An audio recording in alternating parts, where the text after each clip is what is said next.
అందరికీ నమస్కారం అండి. నేను ఎక్కువ టైం తీసుకోను, ఈ టైం వేస్ట్ చేయను. కొన్ని సూచనలు అంటే 83 నుంచి నేను కూడా పొలిటికల్గా ఉన్నాం కాబట్టి మాకున్న అనుభవాలు చెప్తే అఫీషియల్స్ కూడా చెప్పాలి కొన్ని విషయాలు, అవి కూడా నేను కొన్ని డైరెక్షన్ ఇస్తాను. మన దుర్గేష్ గారు, ఆనరబుల్ మినిస్టర్ గారు, అలాగే సీనియర్ ఎమ్మెల్యే బండారు సత్యనారాయణమూర్తి గారు, మరి special chief secretary tourism Jain గారు, చాలా సీనియర్ సెక్రటరీ గారు, మొదటి నుంచి అతనితో పనిచేస్తున్నాను. మంచి మంచి సెక్రటరీ వచ్చారు టూరిజంకి నేను అనుకుంటున్నా. ఇప్పుడు అతని యాక్షన్ చూడాలి, రాబోయే రోజుల్లో అతని యాక్షన్ ఏంటి చూడాలి మనం. అలాగే బాలాజీ గారు, chairman AP tourism development corporation, అదేవిధంగా managing director tourism development corporation, collector Visakhapatnam, collector Alluri Sitaramaraju district, collector Anakapalli, అందరికి కూడా నమస్కారం అండి. చాలా సంతోషం. విశాఖపట్నం మీ అందరికీ తెలిసిన విషయమే, మన ఆంధ్ర రాష్ట్రంలో one of the important city ఇది. మీ అందరికీ తెలిసిన విషయం, మనకు బ్యూటిఫుల్ బీచ్ ఉంది ఇక్కడ, అనేకటువంటి సైట్ సీయింగ్ స్పాట్స్ ఉన్నాయి. పైన Alluri Sitaramaraju district, total district అంతా కూడా ట్రైబల్ డిస్ట్రిక్ట్, బ్యూటిఫుల్ లొకేషన్స్ ఉన్నాయి ఇక్కడ. ఇన్ని ఉండి కూడా టూరిజంని అనుకున్న స్థాయికి మనం డెవలప్ చేయలేకపోయాం. దానికి రీజన్ ఏంటి అని ఆలోచిస్తే ఎక్కడో ఒక ఫాల్ట్ ఉంది. ఆ ఫాల్ట్ని మనం సరిదిద్దుకోవాలి. ఏదో ఉపన్యాసాలు ఇస్తాం, అది చేస్తామని కాదు. ఎక్కడ ఫాల్ట్ జరుగుతుంది.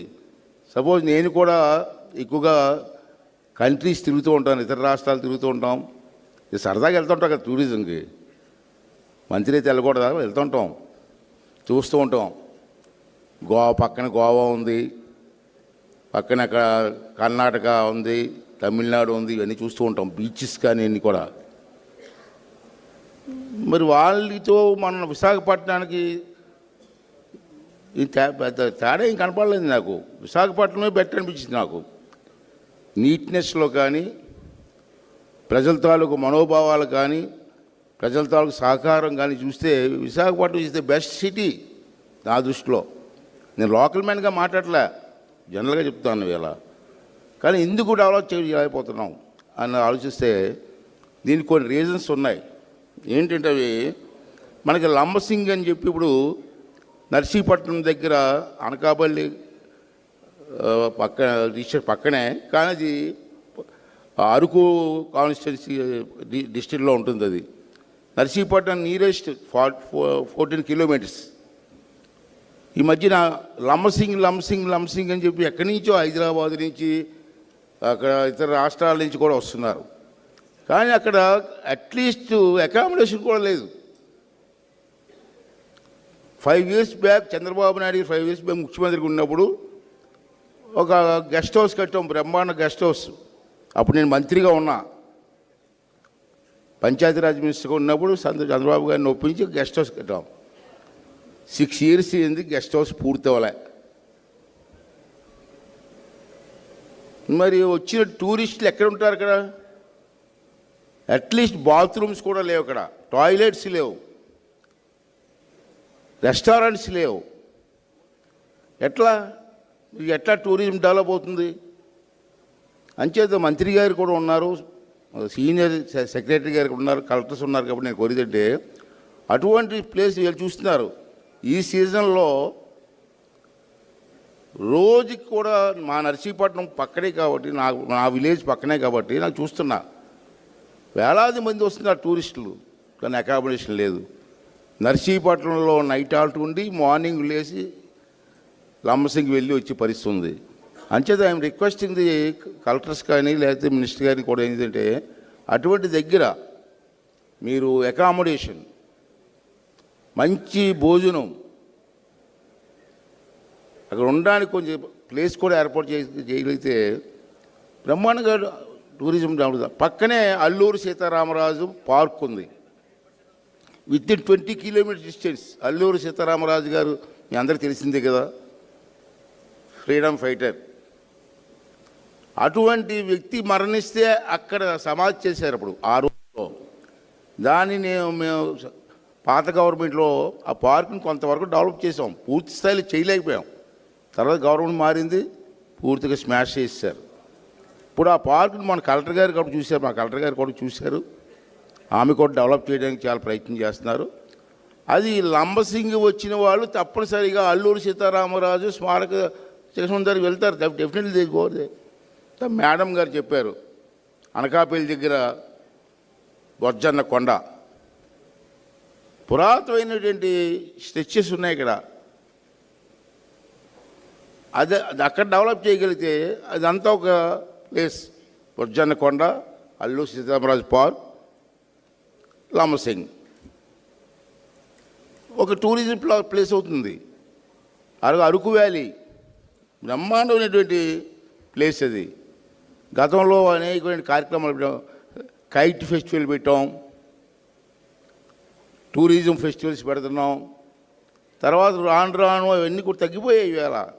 అవన్నీ ఉంటే నేను మధ్యన ఒకసారి ఊటీ వెళ్ళా. ఊటీలో చిన్న ట్రైన్ అండి, చిన్నపిల్లలు ఆడుకున్న ట్రైన్ అంత ట్రైను. ఆ ట్రైన్ క్రేజీ అక్కడ, అంత క్రేజీ ఎక్కుతారు, ఇళ్ళంతా ట్రైన్ ఎక్కుతుంటారు. ఇక్కడ మన విశాఖపట్నం నుంచి అరకు వ్యాలీ వరకు ట్రైన్ వెళ్ళారప్పుడు అన్నారన్నా మీరు. Beautiful place, beautiful locations. ఆ కొండల మధ్య నుంచి ట్రైన్ వెళ్తూ ఉంటే ఎంత ఆనందంగా ఉంటుందండి. అటువంటి ప్లేసెస్ ఉన్నాయి ఇక్కడ. ఎందుకు ఎంకరేజ్ చేయలేకపోతున్నాం, ఎందుకు డెవలప్ చేయలేకపోతున్నాం అన్నది ఒకసారి మనందరూ కూడా ఆలోచన చేయవలసిన అవసరం ఉంది. సార్ సెక్రటరీ గారు, మంత్రి గారు, ఒక విషయం మీకు చెప్పాలి. లంబసింగి నుంచి Bhadrachalam famous temple, Bhadrachalam temple దగ్గరే ఇక్కడ. సీలేరు మీద నుంచి, చింతపల్లి నుంచి సీలేరు మీద నుంచి ఘాట్లో బ్రహ్మాండ ఒక ఫారెస్ట్, రిజర్వ్ ఫారెస్ట్ మధ్యలో బ్యూటిఫుల్గా వెళ్తే ట్రావెల్ చేయవచ్చు. అక్కడి నుంచి వెళ్తే భద్రాచలం శ్రీరాములు వారి టెంపుల్ ఉంది అక్కడ. ఇవన్నీ కూడా మనం ప్లాన్గా వెళ్తే బ్రహ్మాండం డెవలప్ చేయొచ్చు. అరకులో coffee, Araku coffee beautiful area, అందమైన ఏరియా లంబసింగి ఏరియా కూడా. ఇవన్నీ కూడా మనం దృష్టిలో పెట్టుకొని చేయవలసిన అవసరం ఉంది. అదే మధ్యగా చంద్రబాబు నాయుడు గారు ముఖ్యమంత్రిగా ఉన్న ఆ రోజుల్లో సెంట్రల్ గవర్నమెంట్ ఆర్ఎండ్బి మంత్రి గారు నితిన్ గడ్కరీ గారు టైంలో, అప్పుడు నేను ఆర్ఎండ్బి మినిస్టర్గా ఉన్నప్పుడు ఒక ప్రపోజల్ పెట్టాం. రాజమండ్రి ఎయిర్పోర్ట్ నుంచి విజయనగరం కలెక్టర్ ఆఫీస్ వరకు 400 కిలోమీటర్స్ రోడ్ శాంక్షన్ అయింది. 4 లైన్ రోడ్. మీరు ఎప్పుడైనా చూసారండి? ఇది చూడాలి. రాజమండ్రి ఎయిర్పోర్ట్ నుంచి విజయనగరం కలెక్టర్ ఆఫీస్ వరకు 400 కిలోమీటర్స్ ఒకటే రోడ్. బ్యూటిఫుల్ రోడ్ అయిపోతుంది. 80% రోడ్ అయింది ఆల్రెడీ, ఇంకా 20% ఉంది. ఆ రోడ్లో కానీ ట్రావెల్ చేస్తే విత్ ఫ్యామిలీ, శనివారం ఆదివారం పూట ఫ్యామిలీ ట్రావెల్ చేస్తే రిజర్వ్ ఫారెస్ట్ మధ్యలో, బ్యూటిఫుల్ ఫారెస్ట్ మధ్యలో నుంచి రోడ్డు వెళ్తూ ఉంటే మార్నింగ్ స్టార్ట్ అయితే ఈవినింగ్ విజయనగరం చేరొచ్చు మనం. ఆ మొత్తం 400 కిలోమీటర్స్ రోడ్లో 50 కిలోమీటర్స్కి ఒక దగ్గర స్మాల్ రెస్టారెంట్, పిల్లలు ఆడుకోవడం ప్లేసు, టాయిలెట్స్ కడితే ఎన్ని హోటల్స్ వస్తాయండి, ఎంత బిజినెస్ జరుగుతుంది, ఎంత టూరిజం డెవలప్ అవుతుంది. మధ్యలో మళ్ళీ టెంపుల్, పాడేరు అమ్మవారి టెంపుల్, బ్యూటిఫుల్ టెంపుల్, బ్రహ్మాండమైన పేరున్న టెంపుల్. ఇవన్నీ కూడా కోఆర్డినేట్ చేసుకొని మనం ప్లాన్ చేయగలిగితే తప్పనిసరిగా టూరిజం డెవలప్ అవుతుంది. ఇకపోతే విశాఖపట్నం బీచ్, ఇంతకంటే మంచి బీచ్ ఎక్కడ చూసారా మీరు? అక్కడ బ్యూటిఫుల్ బీచ్. ఆర్కే బీచ్ దగ్గర నుంచి భీమునిపట్నం వరకు బ్రహ్మాండ స్ట్రెచ్ ఉంది. ఎందుకు డెవలప్ చేయలేకపోతున్నామండి? టూరిస్టులు ఎందుకు వస్తారండి? ఎందుకు వస్తారు టూరిస్టులు? ఫ్యామిలీతో ఎంజాయ్ చేయడానికి వస్తారు, ఫ్రెండ్స్ అంతా కలిసి గ్రూప్గా వస్తారు, ఎంజాయ్ చేస్తారు. విశాఖపట్నం బీచ్కి వచ్చి టీ తాగుతాడని వస్తారండి ఎక్కడి నుంచానన్నా? అర్థమైందా మీరు చెప్పింది? చెన్నై నుంచి, హైదరాబాద్ నుంచి విశాఖపట్నం బీచ్లో కూర్చొని వాడు టీ తాగడానికి వస్తాడు ఎవడన్నా టూరిజంకి? వాడికి ఒక ఎంటర్టైన్మెంట్ కావాలి. ఆ ఎంటర్టైన్మెంట్ ప్రొవైడ్ చేయాలి మనం. గోవా ఎందుకు వెళ్తున్నారండి? ఎంతమంది వెళ్తున్నారు గోవా? వెళ్ళారు అప్పుడు గోవా? వెళ్ళుంటారు, అందరూ వెళ్ళుంటారు నాకు తెలుసు. గోవా ఎందుకు వెళ్తున్నారు? ఫ్యామిలీస్ తోటి, ఫ్రెండ్స్ అంతా ఎందుకు వెళ్తారండి? ఎంజాయ్మెంట్. 3 days 4 days ఫ్యామిలీతో ఎంజాయ్మెంట్, ఫ్రెండ్స్తో ఎంజాయ్మెంట్. ఆ ఎంజాయ్మెంట్ మీరు ఇవ్వగలుగుతారు ఇక్కడ విశాఖపట్నంలో? దాని స్ట్రిక్ట్ అయిన రూల్స్. అక్కడ ఎవరైనా కూర్చొని రోడ్డు మీద కూర్చుంటే పోలీసులు కేసు. ఇవన్నీ కొంచెం ఎగ్జామ్షన్ ఇవ్వాలి సార్, ఎగ్జామ్షన్ ఇవ్వాలి. ఒక బీచ్లో ఆర్కే బీచ్ దగ్గర నుంచి భీమునిపట్నం వరకు ఒక మధ్యలో ప్లేసుల్లో చిన్న చిన్న హట్స్ వేసి, ఆ చిన్న చిన్న రెస్టారెంట్స్ పెట్టి, పెద్ద రెస్టారెంట్స్ కాదు, చిన్న హట్స్ లాగా వేసి. జర్మనీలో చూశాను, జర్మనీ వెళ్ళాను, అక్కడ చూశాను. హట్స్ లాగా ఉంటాయి చిన్నవి, దాంట్లో టిఫిన్స్, కాఫీ, బీరు, వైను. మరి వైన్ తాగడానికి రాకపోతే కాఫీ తాగడానికి వస్తారండి ఇక్కడికి? మనం ప్రాక్టికల్గా ఆలోచించాలి, ప్రాక్టికల్గా ఆలోచించండి, ప్రాక్టికల్గా ఆలోచించాలి సార్. ఇవన్నీ కూడా ఏమీ చేయకుండా వచ్చేయండి మా విశాఖపట్నం వచ్చేయండి అంటే దేనికి వస్తారు విశాఖపట్నం? ఇవన్నీ కూడా ఒకసారి ఆలోచన చేయవలసి ఉంటే అవసరం ఉందని చెప్పి ఒకసారి ఆలోచించండి సార్. నేను ఏంటంటే యాక్చువల్ సిచ్యువేషన్ చెప్తాను నేను. సరే మీ గవర్నమెంట్లో ఏ రూల్స్ ఉంటాయో, రూల్స్ ఎగ్జామ్స్ ఇవ్వాలి సార్, రూల్స్ ఎగ్జామ్షన్ ఇవ్వాలి. అందుకే నేను ఫ్రీగా మాట్లాడుతున్నాను. నేను యాజ్ ఎ స్పీకర్గా మాట్లాడలే, నేను విశాఖపట్నం పౌరుడిగా మాట్లాడుతున్నా.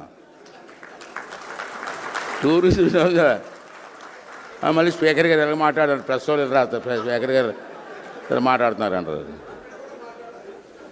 మాట్లాడకపోతే జరుగుతుంది, ఎవరొకరు మాట్లాడాలి, తప్పదు, బ్రేక్ చేయాలా.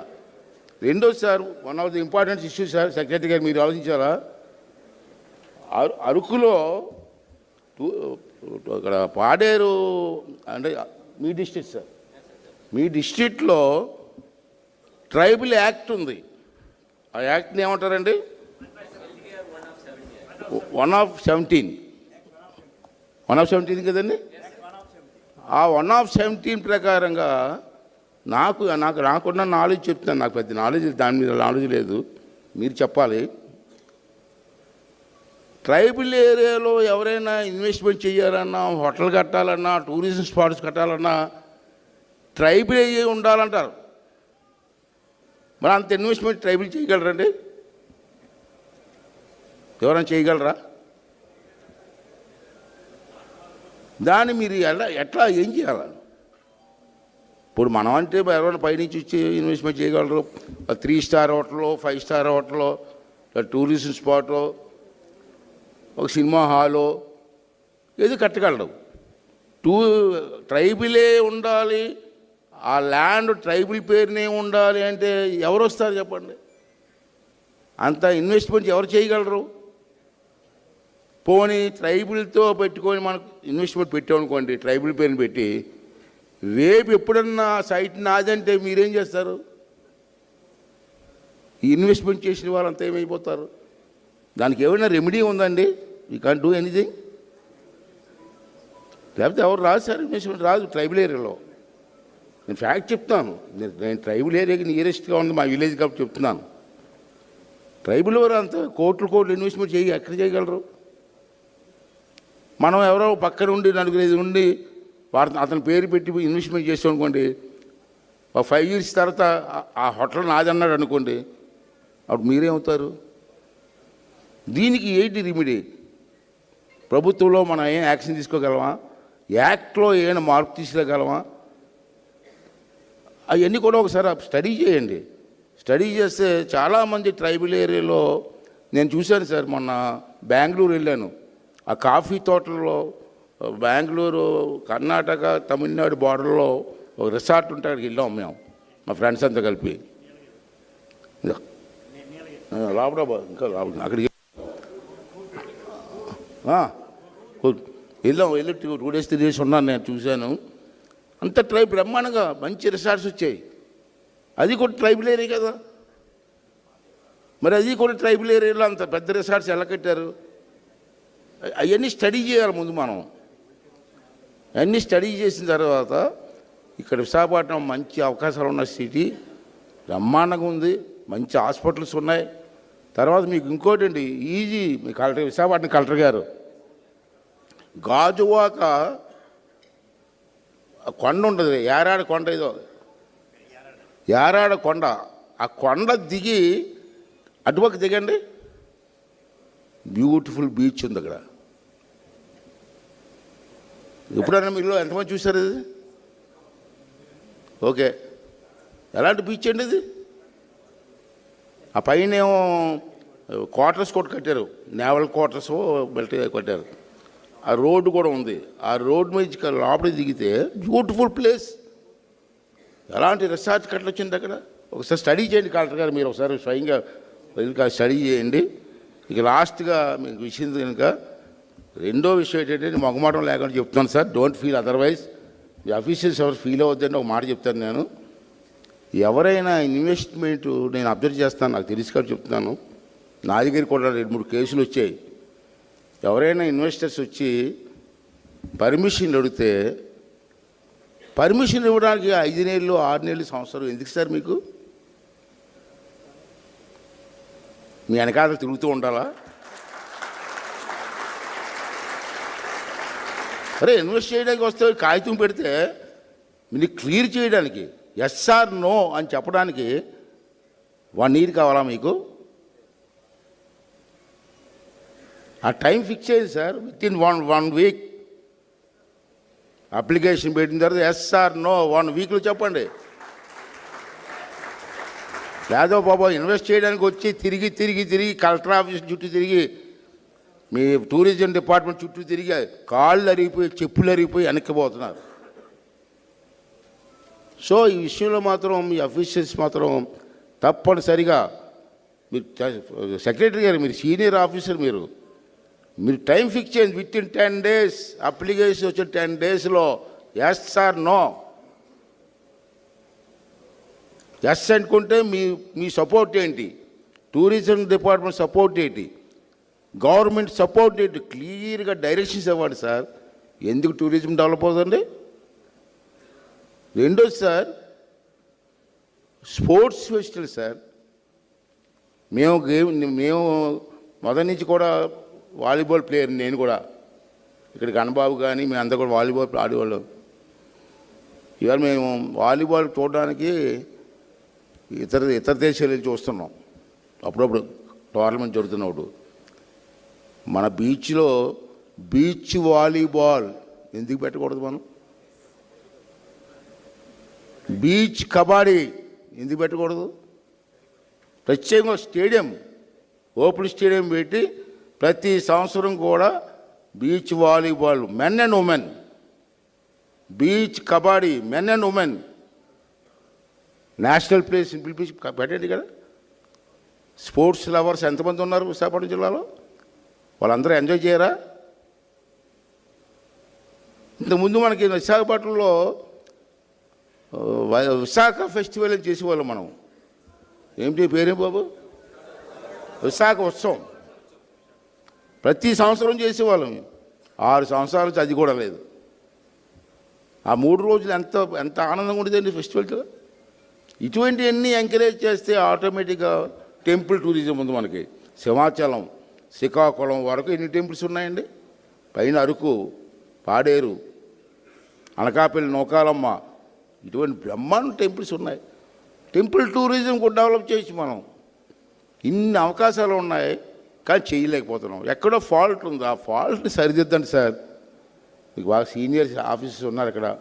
మంత్రి గారు మంచి అతనితో ఈ మధ్యకాలం చాలాసార్లు మాట్లాడే ఫోన్లో. అతను కూడా ఏదో చేయాలా, అయ్యనపాత్రి గారు ఏదో చేయాలని తపంతో ఉన్నారు. ఇవన్నీ కూడా ఉపయోగించుకొని ఈ అఫీషియల్స్ కూడా పాజిటివ్ మైండ్ పెట్టుకొని, నెగిటివ్ మైండ్ వద్దు అఫీషియల్స్కి విషయంలో.